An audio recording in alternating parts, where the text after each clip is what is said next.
Etv Uganda, what the XP representing. Thank you so much for watching.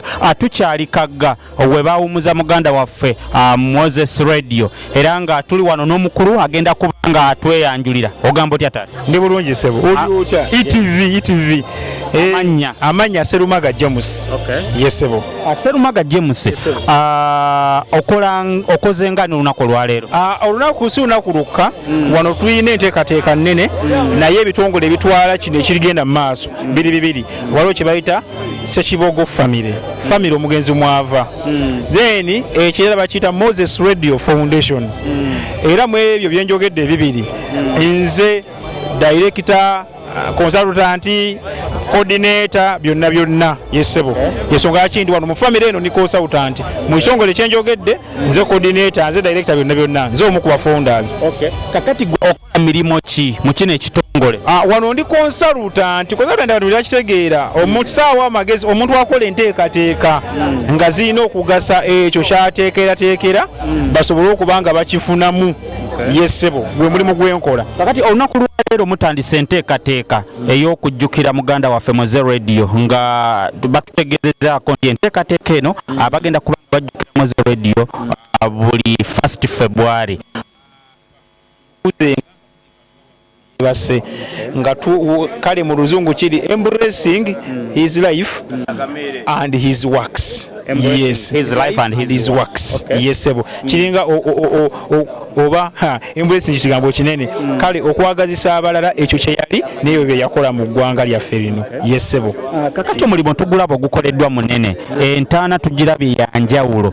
Sente zaakoze omulimu guno zaavuddewa? Sookera ddala saagala kulimba ng'omugenzi yakafa twalina Brian White wano yaliwo n'azimba buli kimu n'akikola nyine wajjawo ebintu awo ebyobufuzi obimanye wanze sibigenda musibuna byabufuzi naye bwe yagenda ne tutuulanga family ne tulaba how best can we make it better and that those are developments we have made nga bolaba wabweru ezo designs tutaddeko naye ng'ennyumba eyo yonna wamu ne finishing eyo ey'amalaala eyo etandikirwako Brian White yagikola n'ennyumba ya mukadde n'agimaliriza naye kati developments okulu ne tutandikira awo okufuula abantu kitugenda kifula kya bulambuzi tukiyooyoota kibirenga tekiswaza muzira waffe we yeebase. Omuntu ali eyo yandyetaaze okumanya ekifo kino kigenda kubanga okukirambula kya bwereere oba mugenda kuteekawo ekibisale nti bw'ojja owayo akasente bwekate kuba ndaba ekifo kiyoyeefu bulungi kyetaaga okuddaabirizibwa and so on. Neyanziza nnyo ETV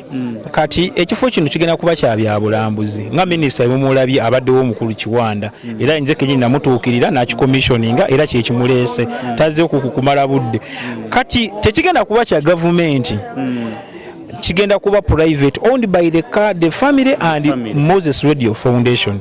Kitegeeza wajja kubaawo ebisale ebitandikirwako eby'omuntu wa wansi 1235 naye nga kigenderera kyazo si kukola magoba kuyambako ku development ng'asobodde okuwaayo ennyingi ateekayo gw'alina 3 oba 5 n'oteekayo n'ojja n'olambula n'olaba n'obuuza ebibuuzo ne weebuuza oba n'owa ku magezi oba n'obeerawoko n'ofiringa the environment of this legend just kyekyo byesebo. Kakati twagala okumanya omuntu ali yandikaze okujja wano enkyobo encobo mwaka okujja yeetaaga okumanya bw'abajja alina kujja na sente mmeka entuufu oba temunnazisalawo? Zisalawo teziriiwo enze abagamba Serumaga naye bw'ojja ojja nekyosobola. Tujja kuteekawo embeera ng'omuntu bw'ajja n'oba talina kyalina asobola okujja n'alambula. Ffe gye tusinga okwagala kuba Mowzey Radio kitiibwa.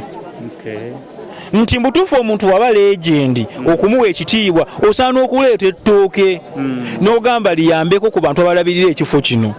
Kijja kuba kya bulambuzi naye nga to keep the legacy of the radio resting here just kati wali muwendo guli awo osanga tuyinza okisalawo mu maaso eyo naye nga tunakyogerako tekirina mu pulaani zaffe mu kaseera kano. Yesebo.